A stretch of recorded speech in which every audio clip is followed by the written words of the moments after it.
اعوذ باللہ من الشیطان الرجیم بسم اللہ الرحمن الرحیم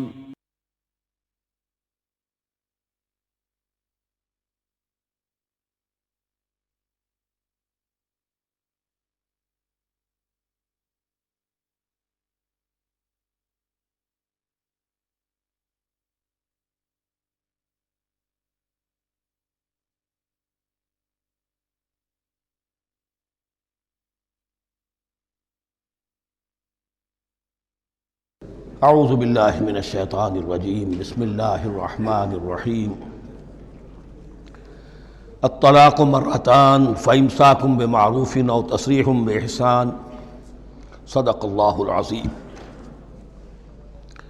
پچھلی نشست میں جو مضامین آئے تھے ان میں سے ایک کے بارے میں مجھے احساس ہوا کہ میں نے ایک بات شروع کی تھی لیکن نامکمل رہ گئی۔ آیت الاختلاف کے بارے میں نے عرض کیا تھا کہ وحدت ادیان کے فلسفے کا ایک جز صحیح ہے، ایک غلط ہے۔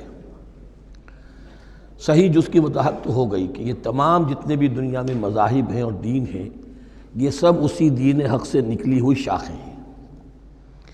دین حق سے پگڈنڈیاں موڑی ہیں، صراط مستقیم سے پگڈنڈی موڑی ہے، کوئی بہت دور نکل گئی اور اس کا یوں سمجھیے کہ پہچانی ہوئی صورت بھی پہچانی نہیں جاتی، اتنی دور ہو گئی کہ اس کا اس دین حق کے ساتھ اب کوئی رشتہ نظر ہی نہیں آتا۔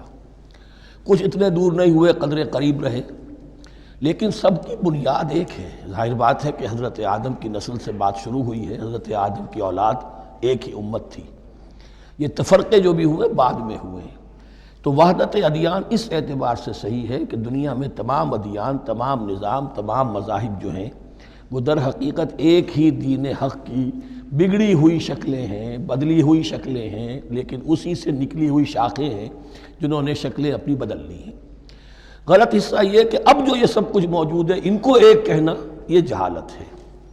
اب ان کو ظاہر بات ہے کہ ان کی شکلیں اتنی ہو چکی ہیں مختلف ایک دوسرے سے، اور اتنی ان میں تحریفات ہو چکی ہیں، اتنا تغیر و تبدل ہو چکا ہے کہ اب ان کو ایک کہنا موجودہ شکل میں یہ در حقیقت فتنہ ہے اور جہالت ہے۔ دوسری بات جو آخری مضمون آیا تھا 28ویں رکوع میں، دیکھیے اس کی ایک تمہید ہے، وہ سمجھ لیجئے۔ انسانی تمدن کا اہم ترین اور بنیادی ترین مسئلہ کیا ہے تمدن کا؟ ایک ہے انسانی زندگی کا مسئلہ۔ انسانی زندگی کا سب سے پہلا مسئلہ وہی ہے کہ جو حیوانی زندگی کا بھی ہے، اپنی مادی ضروریات، پیٹ کھانے کو مانگتا ہے، سب سے پہلے یہی ہے، اس میں کوئی شک نہیں۔ لیکن اس کے بعد جب دو انسان ملتے ہیں اور اس سے تمدن شروع ہوتا ہے، اس کا سب سے بڑا مسئلہ ہے انسان کی شہوت۔ اللہ نے دو جنسیں بنا دی ہیں، مرد ہیں، عورت ہیں، اور ان دونوں کے درمیان تعلق سے نسل آگے چلتی ہے۔ اب اس معاملے کو کیسے ہارنس کیا جائے، کیسے منظم کیا جائے، یہ جذبہ بہت پوٹنٹ ہے۔ جو فرائڈ نے کہا ہے، بس وہ یوں سمجھیے کہ ذرا زیادہ مرچ مسالہ لگا دیا، ورنہ اس میں کوئی شک نہیں کہ یہ بہت ہی پوٹنٹ جذبہ ہے انسان کا۔ انسٹنکٹ جو ہے، سیکس کا انسٹنکٹ، وہ بہت مضبوط ہے، بہت قوی ہے۔ لیکن جو شے جتنی قوی ہو اتنا ہی اسے پھر، جو گھوڑا جتنا منہ زور ہو اتنا ہی اس کو لگام دینا جو ہے وہ آسان نہیں ہوتا، اس کے لیے پھر مشقت کرنی پڑتی ہے۔ تو اب اگر تو اس سیکس کو اوپن کر دیا جاتا، کھلا سیکس، فری سیکس، آج کل یہ لفظ استعمال ہوتا ہے فری سیکس، کیوس ہوتا، تمدن میں فساد ہو جاتا۔ اس کے لیے شادی کا معاملہ کہ ایک عورت کا ایک مرد کے ساتھ رشتہ رہے، سب کو معلوم ہو کہ یہ اس کی بیوی ہے، یہ اس کا شوہر ہے، تاکہ اس طریقے سے نسب کا معاملہ بھی چلے اور ایک خاندانی ادارہ وجود میں آئے۔ ورنہ تو خاندانی ادارہ بس کیسے وجود میں آئے گا؟ فری سیکس میں تو خاندانی ادارہ وجود میں آ ہی نہیں سکتا۔ تو شادی کا، نکاح کا یہ رشتہ جو ہے یہ اللہ تعالیٰ نے اختیار کیا اور یہ انسانوں کو سکھایا۔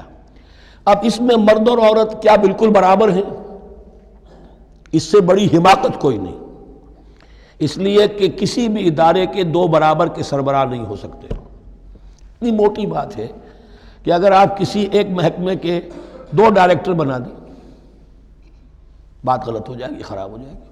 ایک ڈائریکٹر، مینیجنگ ڈائریکٹر، دوسرے 10 ڈائریکٹر بنا دیجیے آپ، لیکن اوپر ایک ہوگا، جنرل مینیجر ایک ہوگا، ڈپٹی مینیجر 10 رکھ دیجیے۔ ہر ادارے میں اگر نظم قائم کرنا ہے تو ایک اوپر ٹاپ پر ہونا چاہیے۔ لہذا جب ایک مرد اور ایک عورت، مرد اور عورت انسان ہونے کے ناطے بالکل برابر ہیں، ایک ہی باپ کے نطفے سے بیٹا بھی ہے بیٹی بھی ہے، ایک ہی ماں کے رحم میں بھائی نے بھی پرورش پائی ہے اور بہن نے بھی، اس اعتبار سے وہ برابر ہیں شرف انسانیت میں، نوع انسانی کی حیثیت سے، human dignity and honour they share both equally, absolutely equally. لیکن جب ایک مرد اور ایک عورت مل کر خاندان کے بنیاد رکھتے ہیں تو اب یہ برابر نہیں رہے۔ جیسے انسان سب برابر ہیں لیکن چپڑاسی اور افسر برابر نہیں ہے، اس کے کچھ اور اختیارات ہیں، اس کے کچھ اور اختیارات ہیں، اس کے کچھ اور فرائض ہیں، اس کے کچھ اور فرائض ہیں۔ اس طریقے سے اس رشتے کے معاملے میں، اور یہ بھی نوٹ کر لیجئے کہ یہی وجہ اس قدر تفصیل کے ساتھ سب سے پہلے احکام قرآن میں دیے جا رہے ہیں اسی آئلی قوانین کے متعلق، لیکن تمدن کی جڑ بنیاد یہ ہے، یہاں سے خاندان بنتا ہے، اور خاندانوں کے اجتماع کا نام معاشرہ ہے۔ خاندان کا نظام، اب ہمارا پاکستانی جو معاشرہ ہے، اگر ہماری 14 کروڑ تعداد ہے اس وقت، 7 افراد ایک خاندان کے اگر آپ شمار کر لیں تو آپ سمجھیے اتنے خاندان ہماری دنیا میں اس وقت موجود ہیں، 2 کروڑ خاندان ہیں، ان خاندانوں پر مشتمل ہے۔ خاندان کا ادارہ مستحکم ہوگا، معاشرہ مستحکم ہو جائے گا۔ خاندان کے ادارے میں صلاح ہوگی، فلاح ہوگی، معاشرے میں صلاح و فلاح آئے گی۔ وہاں فتور ہوگا، فساد ہوگا، بے چینی ہوگی، ظلم ہوگا، ناانصافی ہوگی، وہاں کنفلکٹس ہوں گے، میاں اور بیوی میں جو ہے جھگڑے ہو رہے ہوں گے تو اولاد کی تو جو ہے پھر وہاں تربیت صحیح نہیں ہو سکتی، ان کی تربیت میں منفی چیزیں شامل ہو جائیں گی۔ تو یہ ساری چیزیں جس کی وجہ سے بڑی تفصیل سے قرآن مجید میں احکام دیے گئے ہیں آئلی قوانین، ان میں جہاں تک یہ معاملات ہے، طلاق کا معاملہ ہے، اس میں برابر نہیں ہے۔ شادی کرنے میں عورت کو بھی حق ہے، وہ شادی سے انکار کر دے، جبر نہیں کیا جا سکتا۔ ایک مرتبہ وہ نکاح میں آ گئی ہے تو اب شوہر کا پلڑا بھاری ہے، شوہر اسے طلاق دے سکتا ہے، اگر ظلم کے ساتھ دے گا اللہ کے ہاں جواب دہی کرے گا اور پکڑ ہو جائے گی، لیکن اختیار ہے۔ وہ خود طلاق نہیں دے سکتی، البتہ طلاق حاصل کر سکتی ہے، خلا جسے ہم کہتے ہیں، وہ عدالت کے ذریعے سے، بڑوں کے ذریعے سے، رشتہ داروں کے ذریعے سے خلا کرے، لیکن طلاق دینے کا حق اس کو برابر نہیں ہے مرد کی طرح۔ اسی طرح اگر ایک طلاق دی تھی مرد نے اور اب یہ عدت پوری نہیں ہوئی ہے، وَبَعُولَتُهُنَّ أَحَقُّ بِرَدِّهِنَّ، اب وہ کہے تو نے طلاق دے دیا، میں تیرے گھر میں بسنے کو تیار نہیں ہوں، نہیں، اختیار مرد کا ہے، عدت کے اندر 3 مہینے کے اندر وہ اس کو واپس لے سکتا ہے، اس کو طلاق رجعی کہتے ہیں۔ یہ تمام چیزیں ایسی ہیں کہ بہرحال خواتین کو اچھی نہیں لگتی، اور آج کی دنیا میں تو جو یہ مرد و عورت کی مساوات کا سلسلہ ہے، یہ شیطان کا سب سے بڑا فلسفہ اور معاشرے میں فساد اور گندگی پیدا کرنے کا اس کا سب سے بڑا ہتھیار ہے۔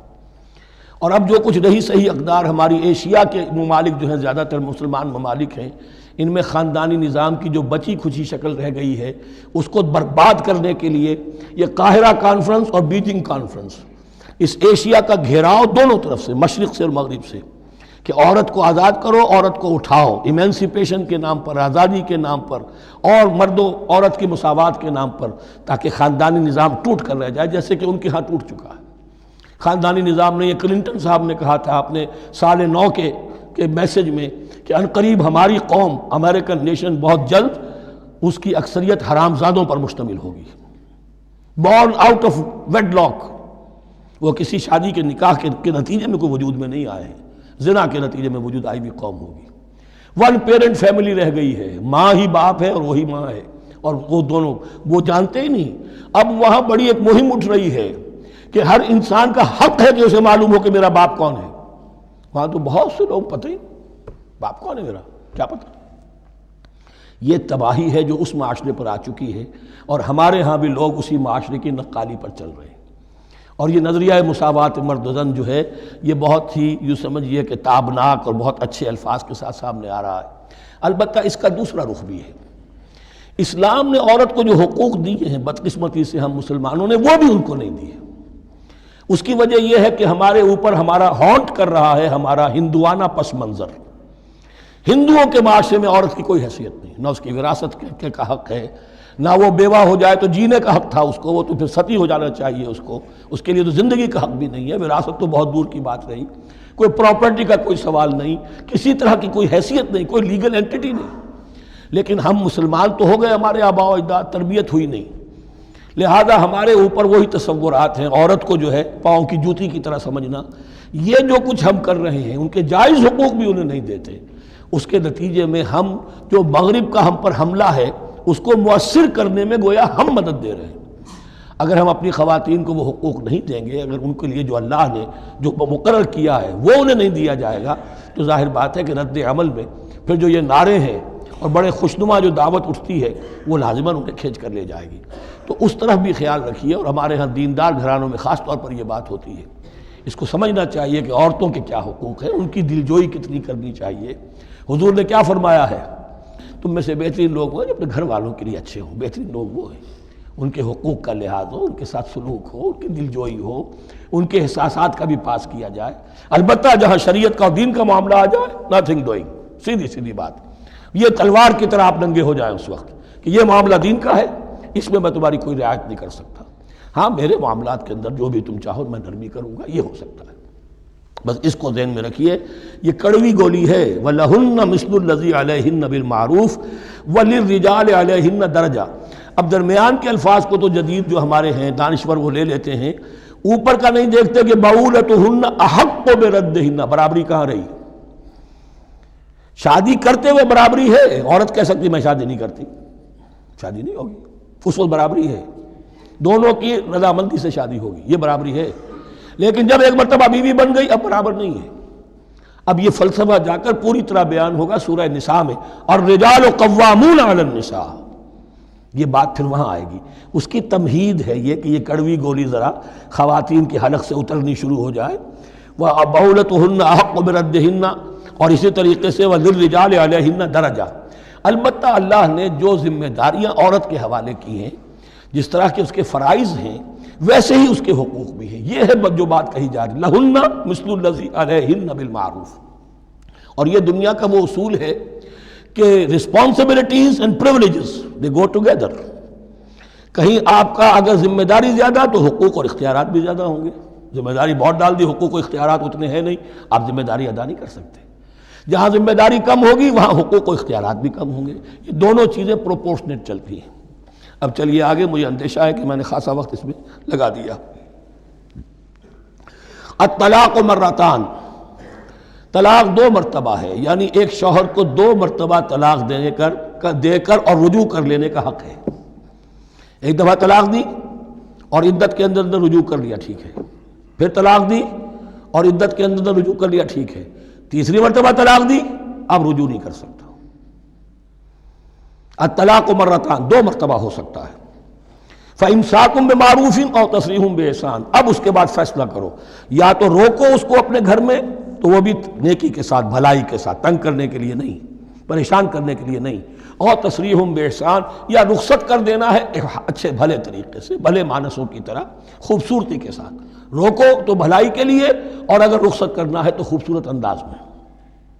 وَلَا يَحِلُّ لَكُمْ أَن تَأْخُذُوا مِمَّا آتَيْتُمُوهُنَّ شَيْئًا، اور تمہارے لیے ہرگز جائز نہیں ہے کہ جو کچھ تم نے انہیں دیا تھا اس میں سے کچھ بھی واپس لو۔ جو بھی تم نے انہیں مہر دیا تھا اس میں سے کچھ واپس نہیں لے سکتے جب تم طلاق دے رہے ہو۔ ہاں اگر عورت طلاق مانگے تو اسے اپنے مہر میں سے کچھ چھوڑنا پڑے گا، یہ دوسری بات ہے، لیکن جب بر طلاق دے رہا ہے تو پھر وہ نہیں روک اس کو اس میں سے جو بھی کچھ دیا ہو۔ یہاں تک کہ آیا ہے کہ اگرچہ تم نے ان کو احداہن قنطارا، سونے کے ڈھیر دیے ہوں، ان میں سے بھی کچھ نہیں لے سکتے واپس۔ وَلَا يَحِلُّ لَكُمْ أَن تَأْخُذُوا مِمَّا آتَيْتُمُوهُنَّ شَيْئًا إِلَّا أَن يَخَافَا أَن لَا يُقِيمَا حُدُودَ اللَّهِ، البتہ اگر وہ دونوں یہ سمجھیں کہ ہم حدود اللہ کو قائم نہیں رکھ سکیں گے۔ مراد کیا ہے کہ فیملی لائف کے ضمن میں جو اللہ نے احکام دیے ہیں، جو آداب ہیں، جو ان کے مقاصد ہیں، وہ ہمارے مابین اتنی موافقت مزاجی نہیں ہے کہ ہم ساتھ چل سکیں۔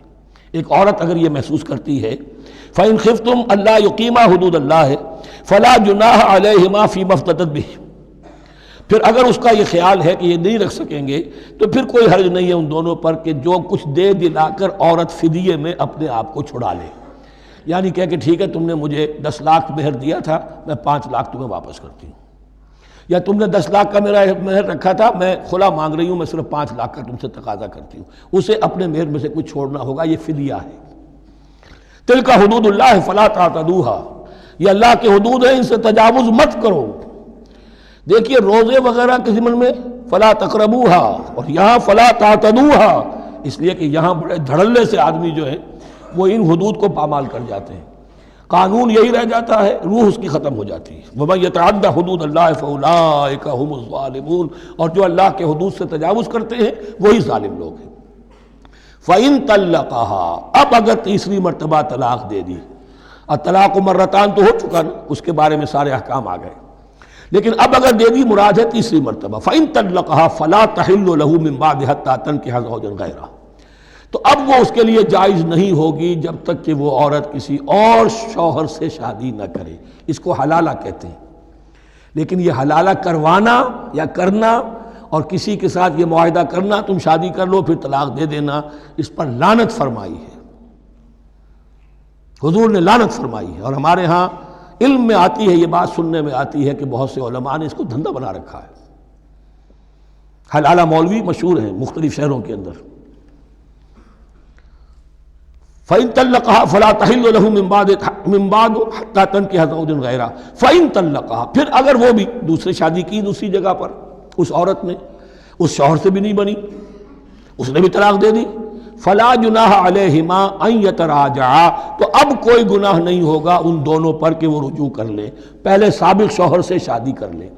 یعنی عورت کو شاید عقل آ گئی ہو، کوئی اسی کی زیادتی تھی کہ پہلے شوہر کے ہاں بس نہیں سکی، اب دوسری مرتبہ کا تجربہ ہو گیا تو اس کے کان ہو گیا کہ کوئی غلطی میری ہی ہے، اب شاید دوبارہ وہ اپنے شوہر کی طرف، سابقہ شوہر کی طرف رجوع کرنا چاہے تو اس کی اجازت ہے۔ ان ظنا یقیما حدود اللہ، اگر ان کو یہ یقین ہو کہ وہ اللہ کے حدود کی پاسداری کر سکیں گے۔ اللہ کے حدود جو ہیں احکام شریعت، ان کو بہرحال مد نظر رکھنا ہے اور فائق رکھنا ہے۔ وَتِلْكَ حُدُودُ اللَّهِ يُبَيِّنُهَا لِقَوْمٍ يَعْلَمُونَ، اور یہ وہ حدود ہیں اللہ کے جن کو وہ واضح کر رہا ہے، کھول کھول کر بیان کر رہا ہے ان لوگوں کے لیے کہ جو علم حاصل کرنا چاہیں۔ ترجمہ یہ ہوتا ہے عام طور پر جنہیں علم حاصل ہے، اصل میں کسی وقت فعل کو طلب فعل کے معنی میں استعمال کیا جاتا ہے عربی زبان میں، یعلمون جو جاننا چاہیں، جن کی اندر طلب ہے علم کی۔ وَإِذَا طَلَّقْتُمُ النِّسَاءَ فَبَلَغْنَ أَجَلَهُنَّ، تو جب تم لوگ اپنی بیویوں کو طلاق دو اور پھر وہ اپنی عدت پوری کر لیں، فَأَمْسِكُوهُنَّ بِمَعْرُوفٍ أَوْ سَرِّحُوهُنَّ بِمَعْرُوفٍ، تو اب چاہو تو روکو انہیں لیکن معروف طریقے سے، اور چاہو تو انہیں رخصت کر دو وہ بھی اچھے طریقے پر۔ وَلَا تُمْسِكُوهُنَّ ضِرَارًا لِتَعْتَدُوا، اور دیکھو ایسا نہ کرو کہ تم روکو انہیں تنگ کرنے کے لیے۔ اچھا ذرا اس کی میں اور خبر لوں گا رجوع کر کے، ذرا اگر تو طلاق ہو گئی تو آزاد ہو جائے گی، غصہ اتنا چڑھا ہوا ہے کہ ابھی وہ غصہ ٹھنڈا نہیں ہوا ہے، رجوع کر رہا ہے اس لیے کہ اسے اور پریشان کروں، اسے اور تکلیفیں پہنچاؤں۔ تو اب یہ کیا ہوا، قانون تو اجازت دے رہا ہے لیکن تم نے قانون کا مذاق اڑایا، تم نے اللہ کی دی ہوئی اس اجازت کا ناجائز استعمال کیا۔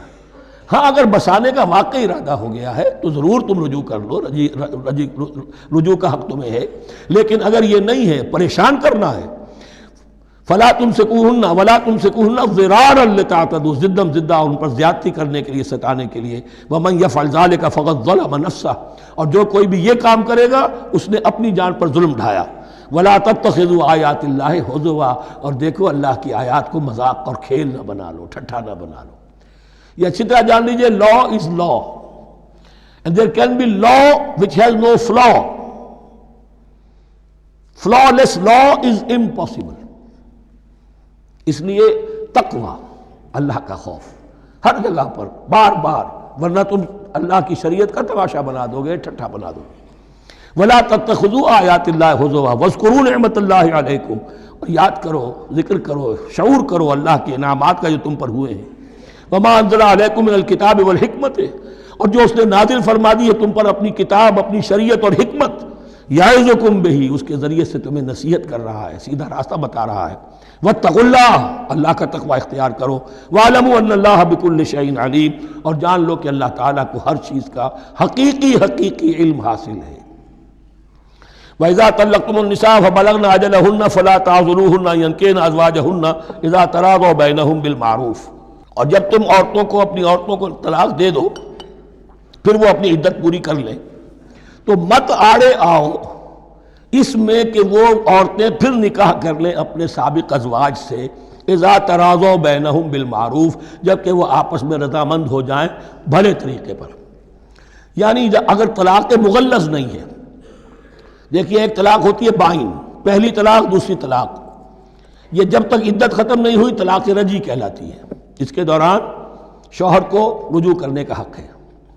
عدت پوری ہو گئی، اب یہ بائن ہو گئی، اب شوہر اور بیوی کا جو رشتہ ہے ٹوٹ گیا۔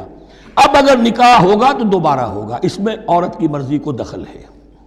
عدت کے اندر عورت کی مرضی کو دخل نہیں ہے، لیکن عدت کے بعد اب عورت کو اختیار ہے، اب تو نکاح ثانی ہوگا سوائے طلاق مغلظ کے۔ تیسری طلاق اگر ہو گئی ہے تو پھر جب تک اس کا نکاح کسی اور سے نہ ہو جائے، وہ بھی طلاق دے دے، تو ان کے درمیان نکاح نہیں ہو سکتا۔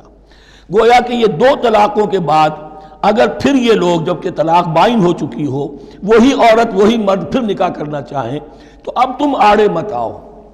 ہوتا کیا ہے، عورت کے بھائی ہیں، اب انہیں غصہ چڑھا ہوا، اس بدماش نے یہ کچھ کیا تھا، اس نے تمہیں ایسے ایسے ستایا تھا، اس نے یہ کیا تھا، اب تمہیں ہم شادی نہیں کرنے دیں گے اس کے ساتھ۔ نہیں، یہ کام تمہارا نہیں ہے۔ اگر وہ اذا تراضوا بینہم، اگر وہ باہم راضی ہو جائیں تو تم اب ان کے آڑے مت آؤ۔ بالمعروف ذالک یوعظ بہ من کان منکم یؤمن باللہ والیوم الآخر، یہ وہ چیزیں ہیں جن کی نصیحت کی جا رہی ہے تم میں سے ان کو جو واقعتاً ایمان رکھتے ہو اللہ پر اور یوم آخر پر۔ ان کے اندر ایمان ہی نہیں ہے، ان کے لیے یہ سارا جو ہے بھینس کے آگے بین بجائے جاؤ کیا حاصل ہے، وہ تو پھر اس کو کوئی فائدہ نہیں پہنچے گا۔ ذالک یوعظ بہ من کان منکم یؤمن باللہ والیوم الآخر ذالکم ازکی لکم واطہر، یہ طریقے جو ہیں تمہارے لیے زیادہ پاک ہیں، زیادہ عمدہ ہیں۔ واللہ یعلم وانتم لا تعلمون، اللہ جانتا ہے تم نہیں جانتے۔ اپنی عقل کو مقدم نہ رکھو، یہ اللہ کا علم ہے، اسی نے عورت کو بنایا، اسی نے مرد کو بنایا، اسے مرد بھی عزیز ہے عورت بھی عزیز ہے۔ الخلق عیال اللہ، حضور نے فرمایا تمام مخلوق اللہ کے کنبے کے مانند ہے۔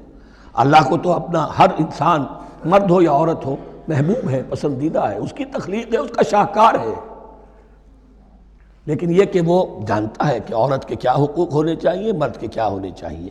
لہذا واللہ یعلم وانتم لا تعلمون والوالدات یرضعن اولادہن حولین کاملین، اور والداؤں کے لیے، ماؤں کے لیے ضروری ہے کہ وہ اپنی اولاد کو 2 سال دودھ پلائیں پورا۔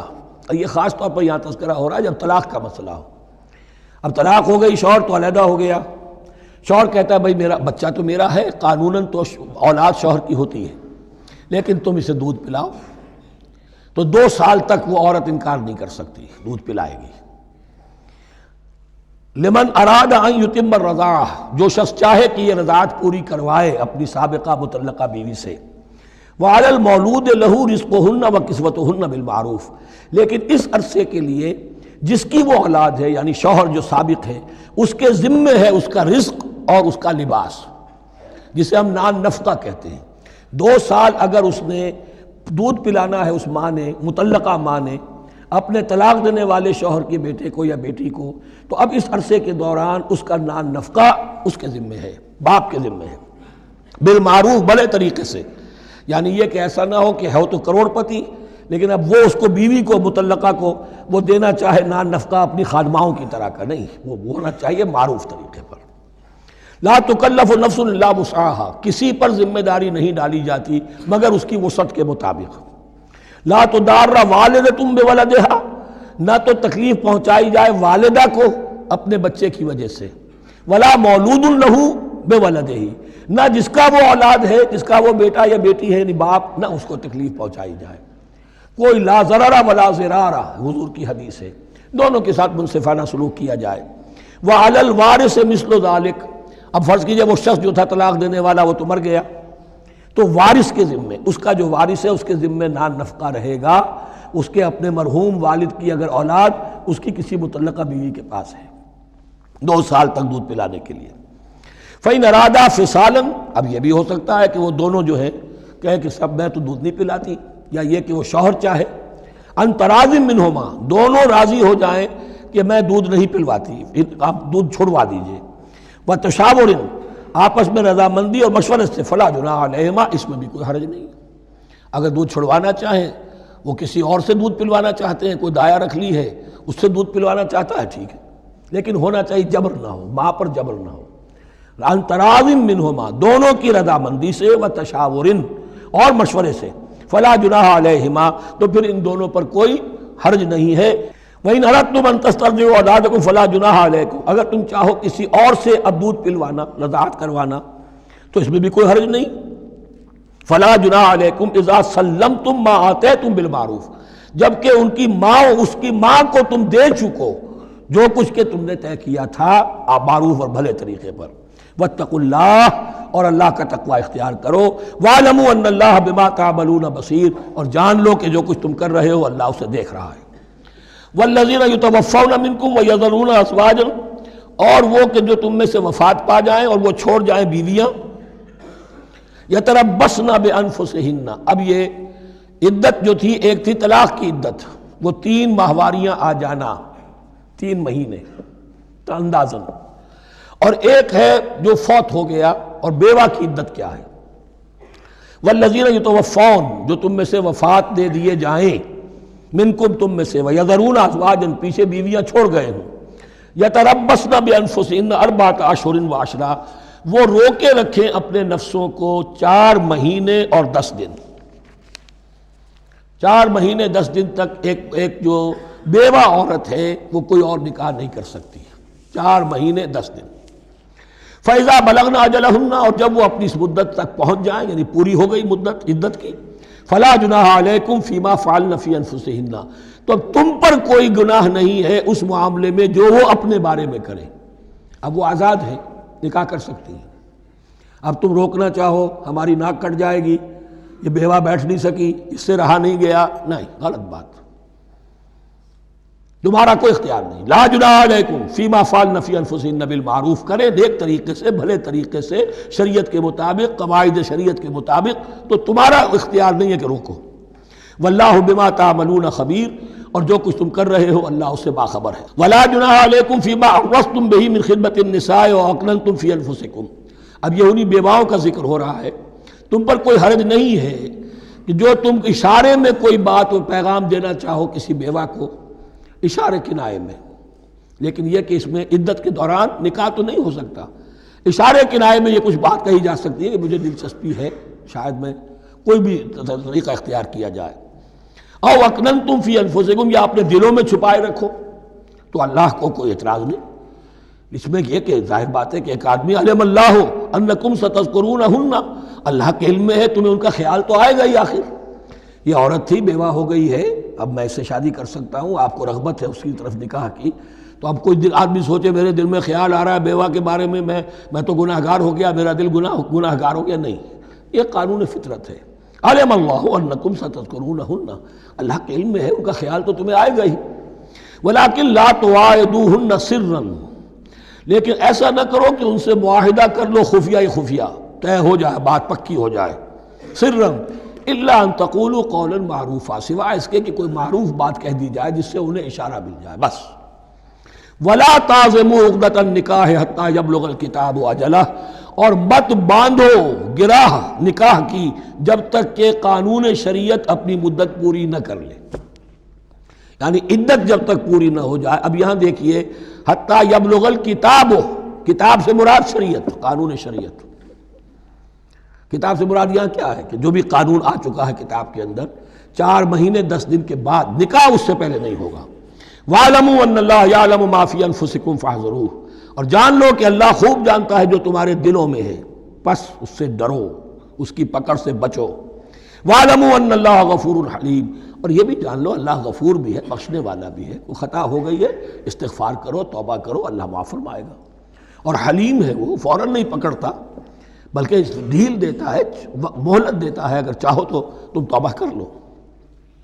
لا جناح علیکم ان طلقتم النساء ما لم تمسوهن او تفرضوا لهن فریضہ، تم پر کوئی گناہ نہیں ہے کہ تم ایسی بیویوں کو طلاق دے دو کہ جن کو نہ تو تم نے اب تک چھوا ہو اور نہ ان کے لیے مہر مقرر کیا ہو۔ یہ ہو جاتا تھا نکاح جو ہے بچپن میں بھی کر دیے جاتے تھے، لیکن ابھی کوئی نوبت نہیں آئی ہے، نکاح تو ہو گیا لیکن نہ کوئی مہر مقرر ہوا ہے، نہ کوئی ان کی ملاقات ہوئی ہے، تو اگر ایسا کرو گے تو تم طلاق دے سکتے ہو۔ وَمَتِّعُوهُنَّ، لیکن شرافت کا تقاضا یہ ہے کہ جو لڑکی تم سے منسوب رہی ہے، اب اگر وہ رشتہ توڑ رہے ہو تو اسے کچھ دے دلا کر، اسے کچھ نہ کچھ متاع، کچھ سامان دنیاوی دے کر۔ مَتِّعُوهُنَّ عَلَى الْمُوسِعِ قَدَرُهُ وَعَلَى الْمُقْتِرِ قَدَرُهُ، جو وسعت والا ہے، جس کو کشائش حاصل ہے، غنی ہے، وہ اپنی حیثیت کے مطابق، اور جو تنگ دست ہے وہ اپنی حیثیت کے مطابق۔ متاعًا بالمعروف، اور یہ ساز و سامان دینا جو ہے یہ بھی بھلے انداز میں ہو، ایسا نہ ہو جو خیرات دی جا رہی ہو۔ حقاً علی المحسنین، یہ حق ہے محسنین پر، یہ سمجھے کہ ہم پر اللہ تعالیٰ کی طرف سے عائد کردہ یہ ذمہ داری ہے۔ وَإِن طَلَّقْتُمُوهُنَّ مِن قَبْلِ أَن تَمَسُّوهُنَّ وَقَدْ فَرَضْتُمْ لَهُنَّ فَرِيضَةً، اور اگر دوسری شکل یہ ہے کہ تم نے طلاق دی ایسی بیوی کو کہ جس کو تم نے چھوا تو نہیں ہے لیکن مہر مقرر ہو چکا تھا، فَنِصْفُ مَا فَرَضْتُمْ، تو اب آدھا مہر جو ہے جو تم نے فرض کیا تھا، جو طے کیا تھا، اس کا آدھا تو تمہیں دینا ہی دینا ہے۔ الا یعفون، الا یہ کہ وہ معاف کر دیں، ہمیں آدھا بھی نہیں چاہیے، یا چلیے ہمیں چوتھائی دے دیجئے۔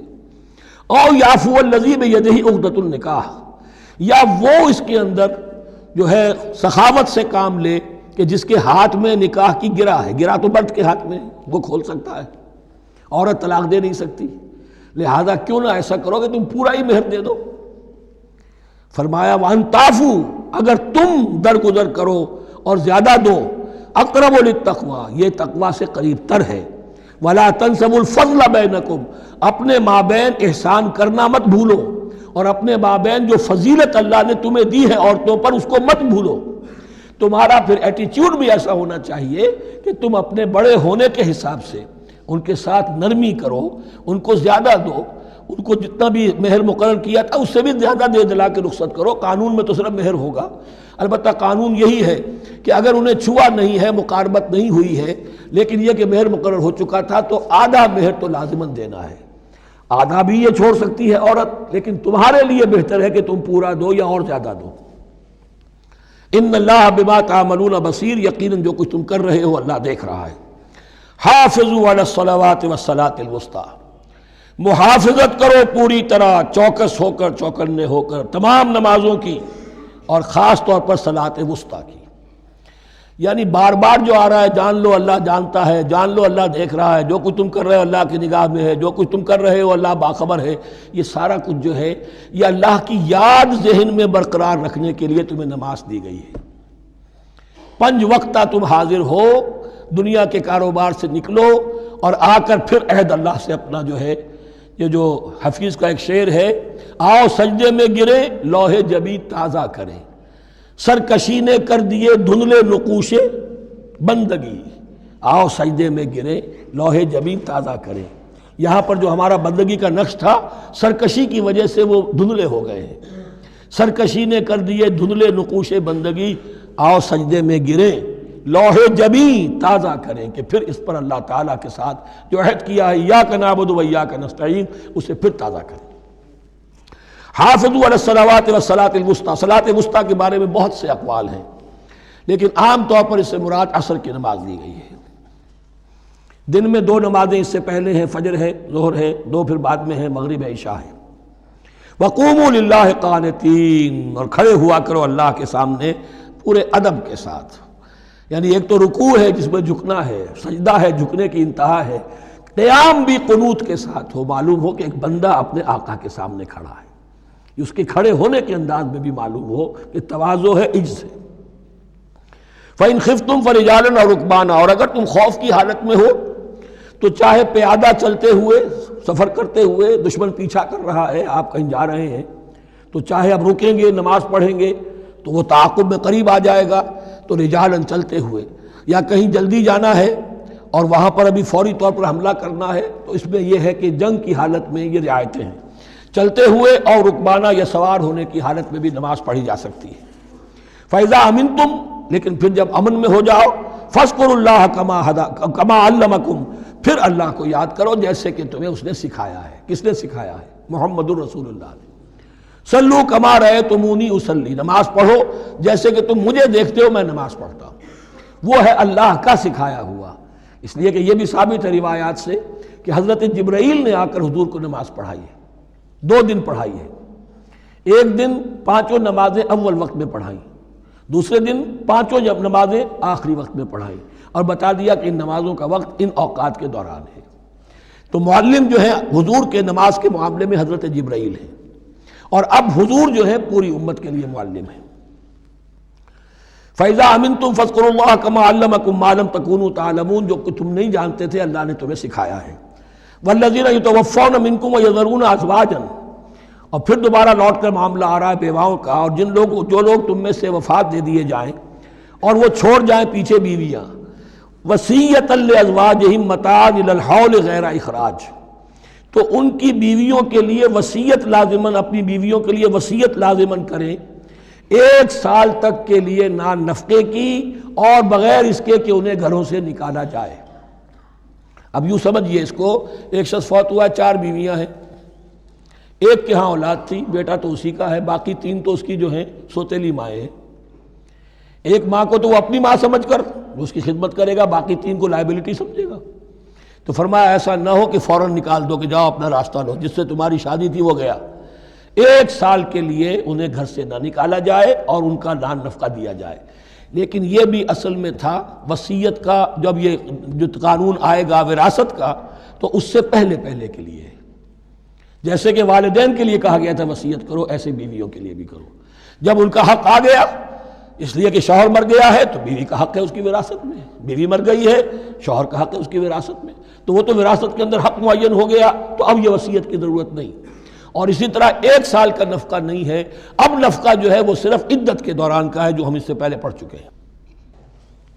فَإِنْ خَرَجْنَا فَلَا جُنَاحَ عَلَيْكُمْ فِي مَا فَعَلْنَ فِي أَنفُسِهِنَّ، لیکن اگر وہ خود نکل جائیں، ظاہر بات ہے کہ عدت ہوتی 4 مہینے 10 دن، اب تم سال بھر روکو گے تو نہیں ان کو، اگر وہ شادی کر کے کہیں اور جا کے بسنا چاہیں تو تم پر کوئی الزام نہیں آئے گا، جو کچھ وہ کرتی ہیں اپنی جانوں کے بارے میں معروف ہو، بھلے طریقے پر، معروف طریقے پر۔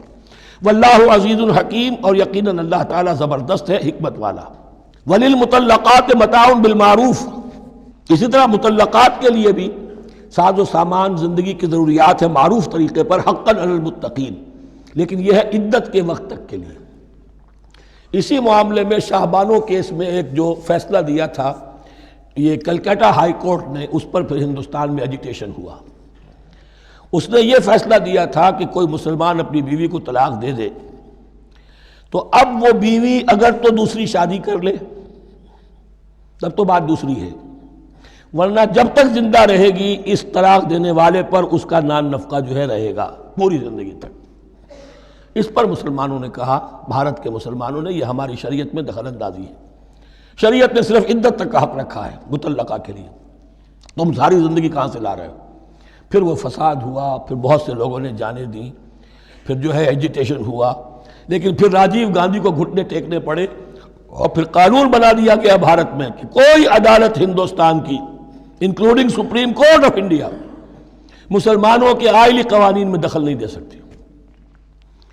میں سلام کیا کرتا ہوں مسلمانان بھارت کو، مسلمانوں نے وہاں پر یہ بات بھی نہیں ہونے دی کہ جب قرآن شریعت کا حکم جو ہے وہ یہ ہے کہ مطلقہ کو عدت تک کے لیے نان نفقہ ہے تو ساری زندگی کا کوئی معاملہ نہیں۔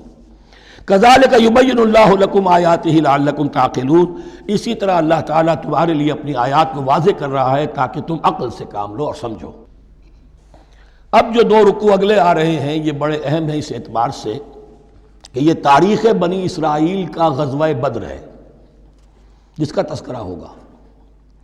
میں ایک بات آپ کو بنی اسرائیل کی تاریخ کی بتا چکا ہوں کہ جب حضرت موسیٰ کے انتقال کے بعد یوشع ابن نون کی سرکردگی میں انہوں نے جہاد کیا، قتال کیا تو فلسطین فتح ہو گیا، لیکن انہوں نے چھوٹی چھوٹی حکومتیں 12 بنا لی اور آپس میں لڑتے بھی رہے۔ لیکن 300 برس کے بعد پھر صورتحال پیدا ہوئی، وہ واقعہ ہوگا جو اب سامنے آ رہا ہے کہ جب ان کے اوپر دنیا تنگ ہو گئی، آس پاس کے جو کافر اور مشرک لوگ تھے انہوں نے انہیں دبا لیا، بہت سوں کو ان کے گھروں سے، ان کے ملکوں سے نکال دیا، تو پھر تنگ آ کر انہوں نے کہا اس وقت کے نبی سے کہ ہمارے لیے کوئی بادشاہ بنا دیجئے، سپہ سالار بنا دیجئے، اب ہم اللہ کی راہ میں جنگ کریں گے۔ تو وہ جو جنگ ہوئی ہے طالوت اور جالوت کی، اس جنگ کے بعد سے خلافت راشدہ شروع ہوئی ہے دور بنی اسرائیل کی۔ گویا کہ خلافت راشدہ دور بنی اسرائیل کی 300 برس بعد آئی ہے ان کے رسول کے انتقال کے، جبکہ خلافت راشدہ اس امت مسلمہ کی متصل ہے رسول اللہ صلی اللہ علیہ وسلم کے زمانے کے ساتھ، اس لیے کہ صحابہ نے جانیں دیں، خون دیا، قربانیاں دیں، اور اس کے نتیجے میں حضور کی زندگی ہی میں دین غالب ہو گیا، اسلامی ریاست قائم ہو گئی۔ تو ظاہر بات ہے اس کے بعد آپ کے انتقال کے بعد خلافت کا دور شروع ہو گیا، لیکن وہاں یہ سارے سال 300 برس گزرے ہیں، اس کے بعد ان کا دور خلافت آیا ہے، اور اس میں بھی 3 خلافتیں ہیں کہ جو متفق علیہ ہیں، ویسے وہاں تو وہ نبوتیں ہیں، طالوت علیہ السلام، داؤد علیہ السلام اور سلیمان علیہ السلام۔ چوتھی خلافت پر آ کر تقسیم ہو گئی ہے، جیسے حضرت علی کے زمانے میں چوتھی خلافت میں عالم اسلام جو ہے دارالاسلام منقسم ہو گیا کہ مصر اور شام نے حضرت علی کی خلافت کو تسلیم نہیں کیا۔ اسی طرح حضرت سلیمان کے دو بیٹوں میں پھر ان کی مملکت تقسیم ہو گئی، ایک اسرائیل اور ایک یہودیہ، یہ دو ریاستیں وجود میں آئی، جوڈی۔ بہرحال یہ جو واقعہ تھا کہ جس کے بعد خلافت راشدہ شروع ہو رہی ہے، اسلام کا غلبہ شروع ہو رہا ہے حضرت موسیٰ کی تاریخ میں، وہ ہے طالوت اور جالوت کی جنگ۔ اس کے لیے اب یہاں پر تذکرہ ہو رہا ہے، اور یہ بھی ایک آئینہ دکھایا جا رہا ہے صحابہ کرام کو، اب یہی مرحلہ تمہیں درپیش ہے۔ غزوہ بدر آیا چاہتا ہے، آئینہ، coming events cast their shadows before, تمہیں پہلے سے بتایا جا رہا ہے۔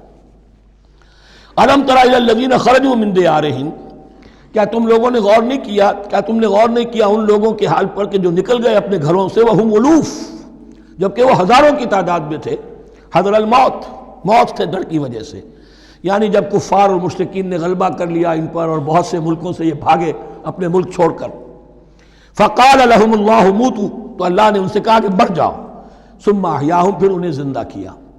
یہاں یہ بھی ہو سکتا ہے مراد کہ فی الواقع یہ عمل ہوا ہو، اور یہ بھی مراد ہو سکتا ہے جیسے قوم مر جاتی ہے لیکن پھر اس کا نشأت ثانیہ ہو جاتی ہے، پھر اللہ نے ان کے اندر ایک جذبہ پیدا کر دیا۔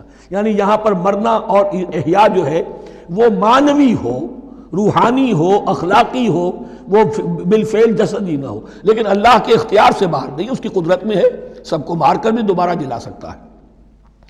ان اللہ لذو فضل علی الناس ولکن اکثر الناس لا یشکرون، اور یقیناً اللہ تعالیٰ تو اپنے بندوں پر بڑا فضل کرتا ہے، لیکن اکثر لوگ جو ہیں شکر نہیں کرتے، ناقدری کرتے ہیں اللہ کے احسانات کی۔ لیکن اب وہ غزوہ بدر جو ہے ان کا سابقہ امت مسلمہ کا، اس کا حال بیان کرنے سے پہلے مسلمانوں سے گفتگو ہو رہی، اس لیے کہ ہے تو ساری ان کے لیے، ان کی ہدایت کے لیے۔ تاریخ بیان کرنا قرآن کا مقصد نہیں ہے، تاریخ کی کتاب نہیں ہے یہ، تو جو پروسیس آف ریولوشن چل رہا تھا، جو جد و جہد تھی، جو تحریک تھی محمد رسول اللہ کی، جس مرحلے میں سے وہ تحریک گزر رہی ہے، اسی مرحلے کی مناسبت سے سابقہ تاریخ سے بھی واقعات لائے جا رہے ہیں، اور اسی کی مناسبت سے وہ جو بھی وقتی احکام ہیں وہ دیے جا رہے ہیں۔ وَقَاتِلُوا فِي سَبِيلِ اللَّهِ وَاعْلَمُوا أَنَّ اللَّهَ سَمِيعٌ عَلِيمٌ، اور جنگ کرو اللہ کے راستے میں، اور جان لو اللہ تعالیٰ سب کچھ سننے والا اور جاننے والا ہے۔ مَنْ ذَا الَّذِي يُقْرِضُ اللَّهَ قَرْضًا حَسَنًا فَيُضَاعِفَهُ لَهُ أَضْعَافًا كَثِيرًا، کون ہے وہ شخص کہ جو اللہ کو قرض حسنہ دے؟ یہ انفاق جب کیا جاتا ہے خالص اللہ کے دین کے لیے، تو اللہ کہتا ہے یہ میرے ذمہ قرض ہے، دین میرا ہے، تم میرے دین کو غالب کرنا چاہتے ہو، میری حکومت قائم کرنا چاہتے ہو، تو جو کچھ اس میں خرچ کرو گے وہ مجھ پر قرض ہے، قرض حسنہ ہے۔ من ذا الذی یقرض اللہ قرضا حسنا فیضاعفہ لہ، تو اللہ اس کو اس کے لیے بڑھاتا رہے، دگنا کرتا رہے، اضعافا کثیرا، دگنا چوگنا، بہت گنا۔ واللہ یقبض ویبسط، اور اللہ ہی کے اختیار میں کسی چیز کو چھوٹا کر دینا، سکیر دینا، اور کھول دینا اور کشائش کر دینا۔ وَإِلَيْهِ تُرْجَعُونَ، اور اسی کی طرف تمہیں لوٹا دیا جائے گا۔ یہاں دیکھیے یہ دونوں چیزیں، جہاد بالنفس اس کی آخری شکل قتال، اور جہاد بالمال اس کے لیے پہلے لفظ آ رہا تھا انفاق، اب قرض حسنہ، اللہ کو قرض حسنہ۔ الم تر الی الملأ من بنی اسرائیل من بعد موسیٰ، کیا تم نے غور نہیں کیا موسیٰ کے بعد بنی اسرائیل کے سرداروں پر، ملا من بعد موسیٰ، اذ قالوا لنبی لہم، جبکہ انہوں نے اپنے نبی سے کہا، یہ تو میں آپ کو حدیث سنا چکا ہوں، کوئی وقت ایسا نہیں گزرا حضرت موسیٰ کے بعد کہ نبی کوئی نہ کوئی موجود نہ رہا ہو، حضرت عیسیٰ تک۔ اس زمانے کے جو نبی تھے ان سے انہوں نے کہا لَهُمْ ابْعَثْ لَنَا مَلِكًا نُقَاتِلْ فِي سَبِيلِ اللَّهِ، اب ہمارے لیے کوئی بادشاہ مقرر کر دیجئے تاکہ ہم اللہ کی راہ میں قتال کریں، جنگ کریں۔ یہاں بادشاہ سے مراد ہے جو سپہ سالار ہو، نبی ہے تو ظاہر بات ہے کہ نبی کا رتبہ تو بلند رہے گا، لیکن نبی کے تابع ہو کر کوئی شخص کہ جو جنگ کی سپہ سالاری کر سکے اس کو نامزد کر دیجئے۔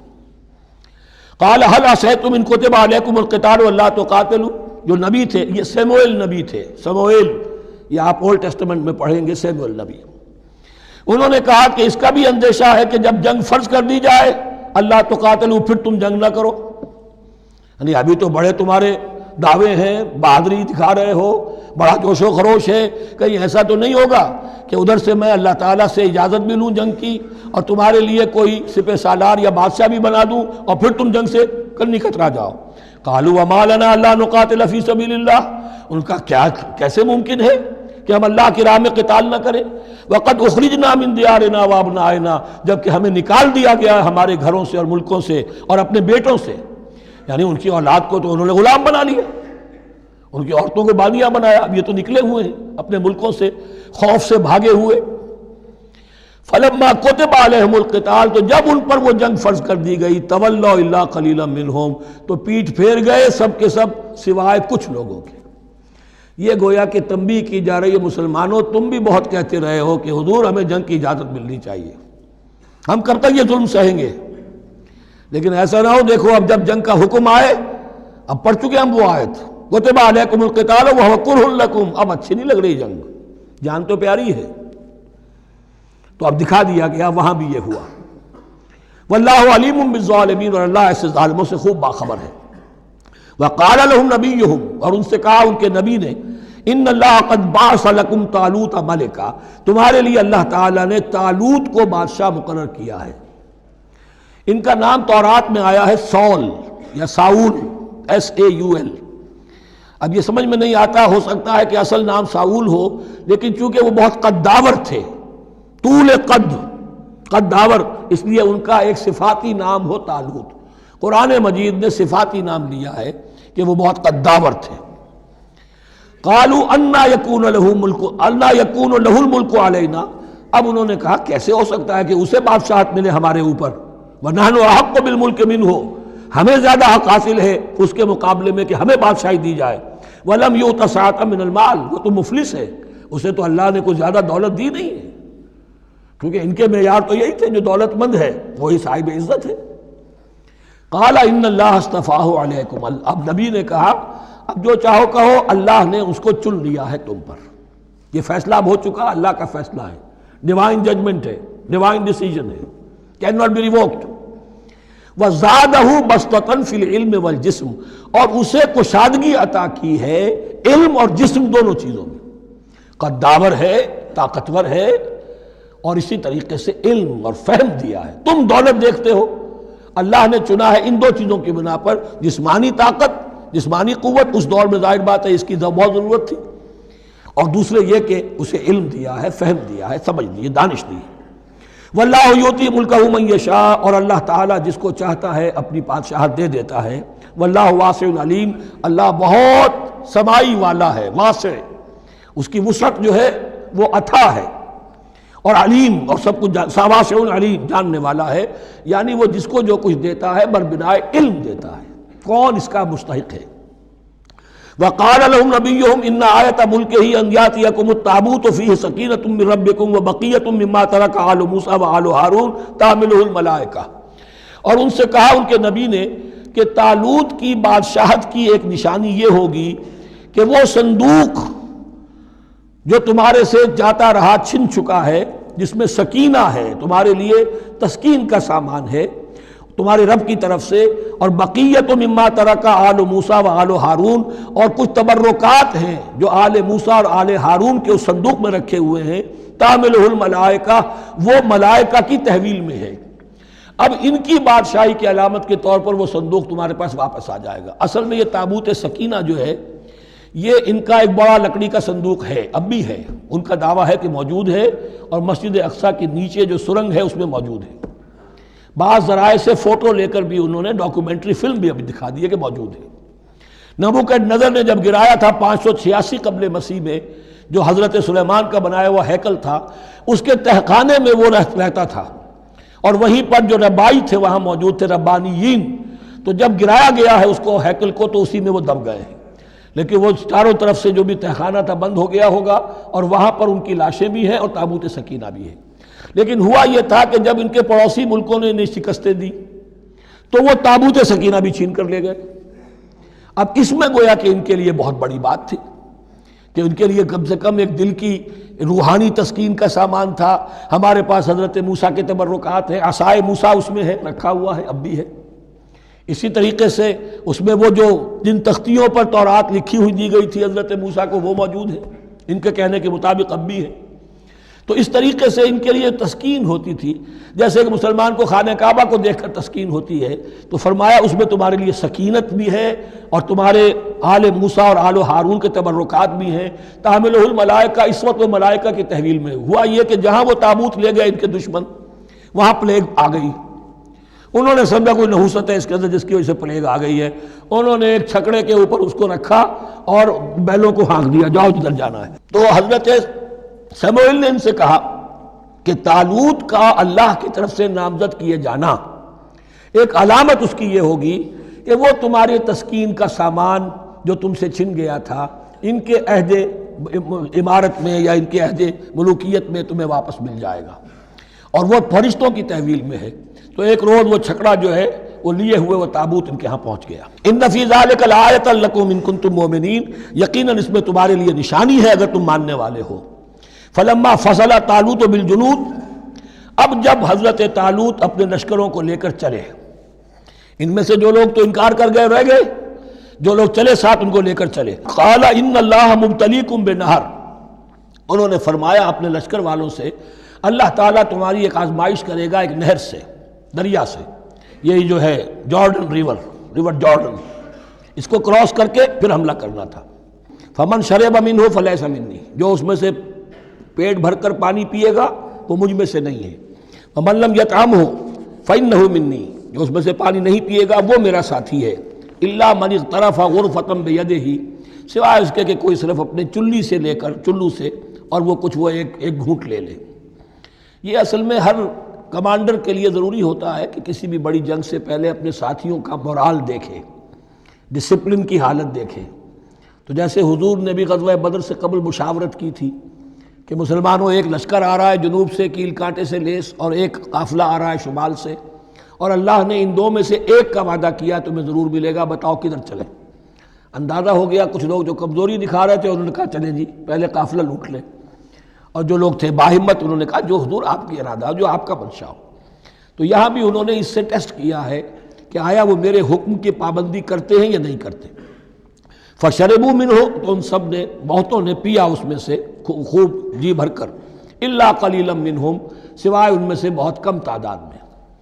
فلما جاوزہ ہوا والذین آمنوا معہ، تو جب گزرے اس دریا کے پار اترے وہ اور وہ لوگ جو ان کے ساتھ ساتھی اب اہل ایمان رہ گئے تھے، یعنی پہلی سکریننگ پہلے ہو چکی تھی جو قتال ہی کے منکر ہو گئے تھے، اور اس کے بعد دوسری ہو گئی ہے کہ جو اس چھلنی میں سے نہیں نکل سکے، وہ پانی پی کر بے سدھ ہو گئے۔ یہ ایسا ہی ہے جیسے غزوہ احد میں حضور صلی اللہ علیہ وسلم کے ساتھ 1000 آدمی مدینے سے نکلے تھے اور پھر عین وقت پر 300 آدمی ساتھ چھوڑ کر چلے گئے۔ تو جب انہوں نے دریا پار کر لیا انہوں نے اور ان کے ساتھی اہل ایمان نے، قالوا لا طاقت لنا اليوم بجالوت وجنودہ، تو انہوں نے کہا کہ ہمارے اندر تو واقعتاً طاقت نہیں ہے کہ ہم جالوت کا اور اس کے لشکروں کا مقابلہ کر سکیں۔ یہ گولیت جس کو کہتے ہیں جالوت، یہ بڑا قوی ہیکل انسان تھا، اور اس کا جو زرہ بختر تھا وہ اتنا پورا جسم ڈھکا ہوا کہ سوائے آنکھ کے سوراخ کے اور کچھ نہیں تھا اس میں، جو نظر ہی نہیں آتا تھا۔ تو اس نے مبارزت کی اور کوئی بھی مقابلے پر نہیں آ رہا تھا۔ قال الذين يظنون انهم ملاقو الله كم من فئة قليلة غلبت فئة كثيرة باذن الله، تو کہا ان لوگوں نے جو یقین رکھتے تھے کہ اللہ سے ملاقات کرنی ہے کہ کئی مرتبہ ایسا ہوا ہے، کتنی مرتبہ ایسا ہوا ہے کہ چھوٹی جماعت غالب آ گئی ہے بڑی جماعت پر اللہ کے حکم سے، یعنی آگے بڑھو، ہمت کرو، اپنی جو ہے کم ہمتی کا ثبوت نہ دو، اللہ تعالیٰ کی نصرت سے اللہ کی مدد سے تمہیں فتح حاصل ہو جائے گی۔ واللہ مع الصابرین، اللہ تو صابروں کے ساتھ ہے۔ وَلَمَّا بَرَزُوا لِجَالُوتَ وَجُنُودِهِ، تو جب وہ سامنے آئے جالوت اور اس کے لشکروں کے، برزا ظاہر ہو جانا، سامنے آمنے سامنے آ جانا، اب ادھر ان کا لشکر ہے طالوت علیہ السلام کا اور ادھر وہ جالوت کا لشکر ہے۔ قالوا، اب انہوں نے دعا کی، ربنا افرغ علینا صبرا، اے اللہ ہم پر صبر اڈھیل دے۔ یہ افرغ کا لفظ ہوتا ہے کسی برتن سے پانی اس طرح گرا دینا کسی کے اوپر کہ وہ برتن خالی ہو جائے، گھڑوں پانی ڈال دینا یا کچھ اور برتن میں سے۔ افرغ علینا صبرا، ہم پر صبر اڈھیل دے، صبر کی بارش فرما دے۔ ربنا افرغ علینا صبرا وثبت اقدامنا، اور ہمارے قدموں کو جما دے، وانصرنا علی القوم الکافرین، اور ہماری مدد فرما ان کافروں کے مقابلے میں۔ یہی دعا گویا کہ تلقین کی جا رہی ہے اہل ایمان کو کہ جب بدر کے موقع پر تمہارا مقابلہ ہوگا تو تمہیں یہ دعا کرنی چاہیے۔ فَهَزَمُوهُمْ بِإِذْنِ اللَّهِ، تو انہوں نے بھگا دیا ان کو اللہ کے حکم سے، اللہ کے اذن سے، اللہ کی مشیت سے۔ وَقَتَلَ داود جالوتا، اور قتل کیا جالوت کو داود نے۔ یہ داود جو ہے تورات سے معلوم ہوتا گڈریے تھے، جنگلوں میں رہتے تھے اپنی بھیڑیں بکریاں لے کر، اور ان کے پاس ایک گوپیا ہوتا تھا، اس گوپیے کے اندر پتھر رکھ کر اس کو گھما کر وہ مارتے تھے، لیکن نشانہ اتنا صحیح تھا کہ اس سے وہ کہتے تھے کہ میں شیروں کے جبڑے توڑ دیتا ہوں۔ جب کبھی شیر آتے ہیں میرے بھیڑوں بکریوں کے گلوں پر حملے کے لیے، تو جب وہ آ گئے اتفاق سے، جب لشکر آمنے سامنے تھے، ادھر جالوت للکار رہا ہے آئے کوئی میرے مقابلے میں، ادھر سب کے سب سہمے کھڑے ہیں، کوئی آگے نہیں نکل رہا، تو حضرت طالوت آئے، یہ حضرت داود آ گئے اتفاقاً، کہا معلوم ہوا کیا سچویشن ہے، یہ ہے کہ اچھا ٹھیک ہے، میں اس غیر مختون کا میں معاملہ کرتا ہوں، اس لیے کہ یہ ان کے یہاں سب سے بڑی گالی تھی۔ حضرت ابراہیم کی ملت میں ہے ختنہ، اور یہ جو کفار اور مشرک تھے ان کے ہاں ختنہ نہیں تھی، تو نامختون ہونا ان کے ہاں یہ سب سے بڑی گالی تھی۔ اس نامختون کا پھر جو ہے میں اس کو کیفر کردار تک پہنچاؤں گا، میرے پاس یہ گوپیا ہے اور میں تو شیروں کے جبڑے توڑ دیا کرتا ہوں۔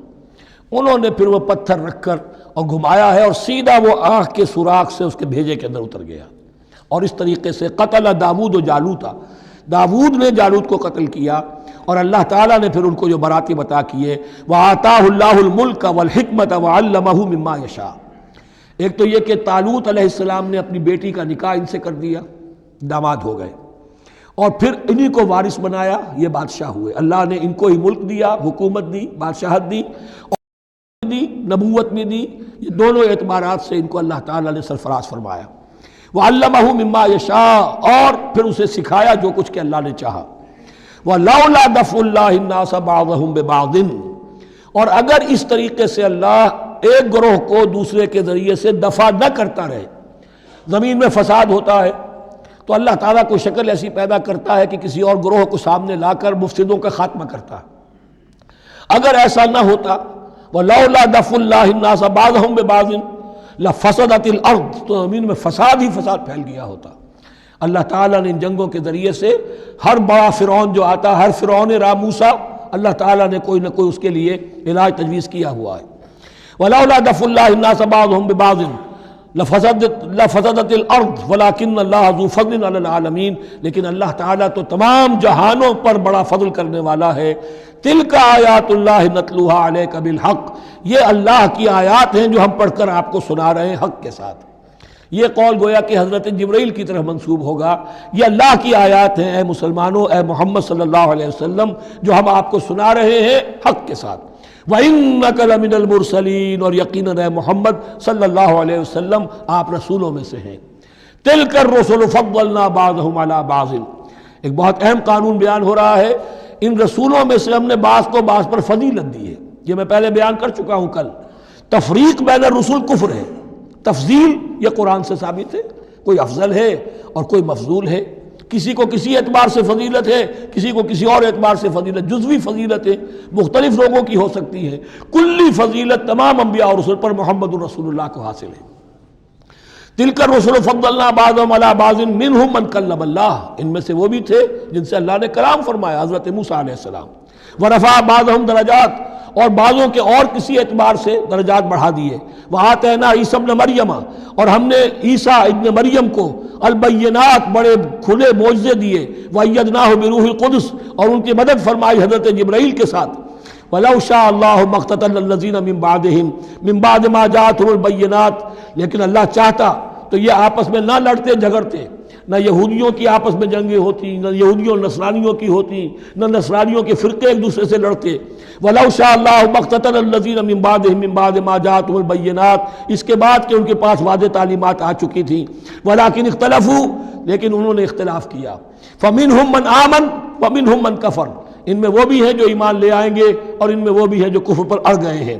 وَلَوْ شَاءَ اللَّهُ مَا اقْتَتَلُوا، اگر اللہ چاہتا ان پر لازم کر دیتا، یعنی جبراً تکوینی طور پر، تو اختلاف نہ کرتے، جھگڑتے نہ۔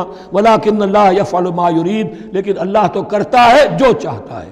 اللہ نے جو دنیا کو اس حکمت پر بنایا ہے کہ یہ دنیا کی زندگی آزمائش ہے، آزمائش کے لیے آزادی دی ہے، تو جو شخص غلط راستے پر جانا چاہے اسے آزادی ہے، جو صحیح راستے پر آنا چاہے اسے آزادی ہے۔ بارک اللہ لی و لکم فی القرآن العظیم و نفعنی و ایاکم بالآیات و الذکر الحکیم۔